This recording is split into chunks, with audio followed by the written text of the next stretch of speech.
When this young man transferred from the University of Louisville to Jackson State, when Coach Prime first arrived on campus as a new head coach, led me to believe that he and many of those other athletes that were coming in were going to be a part of the team that was going to see Jackson State have the success that they've had thus far.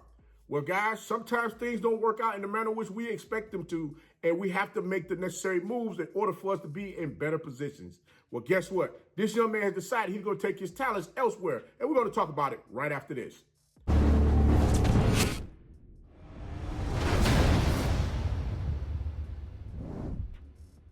Favorite coach back at it again, 10 toes down, about to tell you how it all went down. This is Tomorrow Leader Sports Network with your host, Coach Walker. If you're new to the channel, please like, share, subscribe. Hit that notification bell so you can get all upcoming videos. For all my leaders out there, welcome back. Y'all know the drill. Y'all know the routine. If you haven't done so already, please like, comment, and share these videos. And tap in the free to tell them to come on in. It's nothing but positive vibes. We just having a good time talking about HBCU sports. And don't forget, you can follow us on all social media platforms. The links are listed down below in the description. So without further ado, we're going to go ahead and tap on in this thing and get straight to it. Because I know y'all like, Coach, what's going on? What you got? What you got?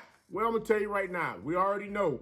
Easy come, easy go. And we've seen a lot of the athletes that have come into the Jackson State football program end up taking their talents elsewhere because, again, it's getting very competitive over there. And by no means am I saying that these young men are not competitive, but they want that time to get out there on the field and shine. And sometimes you have to find your way as far as what's best for you. What's a good fit? Speaking with the players while at SWAC Media Day, I spoke with preseason Hero Sports FCS All-American Kamari Everett, who let me know that we can expect more from Bethune Cookman this upcoming season compared to last season. And he also stated that he believes there's a lot of folks out there that think they're going to catch Bethune Cookman slipping, but they got another thing coming because these young men are hungry and they're ready to get after it. And not only that, they're in shape, they've been grinding, and they're doing everything that they need to do to make sure that they can continue to keep moving on in the manner in which they need to. Now, many think that they're going to see the same thing again. Think again. If you think you're going to see that old Bethune Cookman team from last season, ain't going to happen. One thing for certain is this.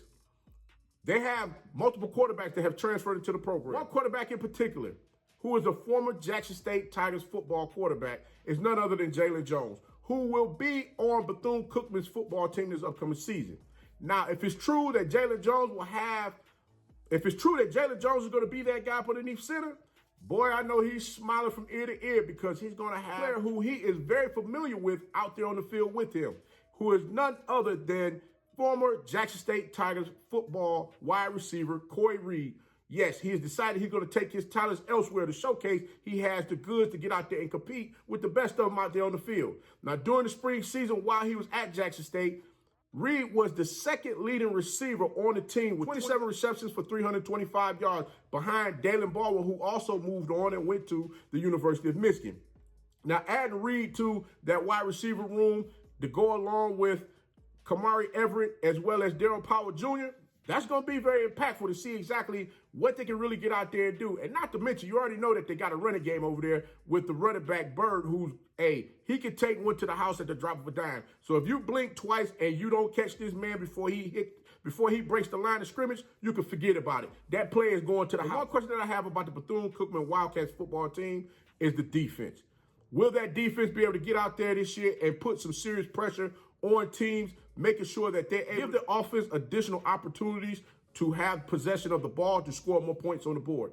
This season's going to kick off. Week 0 is here, baby. And if you have not checked out my Alabama State versus Howard University pregame breakdown, you better go check that out because, boy, I'm giving you some very valuable tips on what you can expect in that game this upcoming weekend. Congratulations, Corey Reed, on landing with Bethune Cookman, and definitely look forward to seeing you get out there on the field with those Wildcats this upcoming season and do some phenomenal things. But until next time, be the one and lead.